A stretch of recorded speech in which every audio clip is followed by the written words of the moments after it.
Hi, my name is Adarsh Jayakumar, I'm Samir, Durvasula.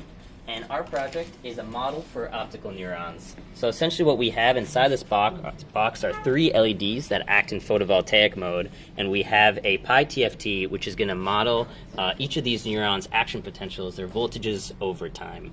And the model we use is something called integrate and fire with lateral inhibition.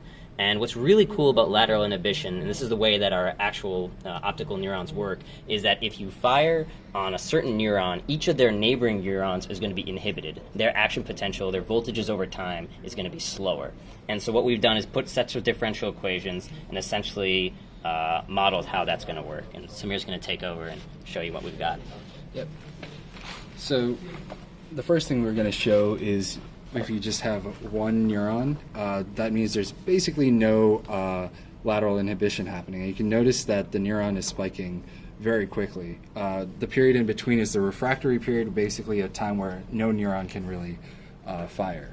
And then as we open up more neurons to actual to the light, you can see that the firing of that center neuron becomes slower. And then you can look at the different gains of each of the neurons. So again, now we have cut off the light, so there's no firing. And then on this side, you can open up a different neuron, which spikes by itself, and then will spike based off of the second neuron having an effect. And then when there's the least contrast possible, basically when all three neurons are firing, you can see that this center neuron starts taking significantly longer to fire, just because there's so much more lateral inhibition. So the eventual goal of a device like this is to use it primarily as a teaching tool for kids in neurophysiology classes.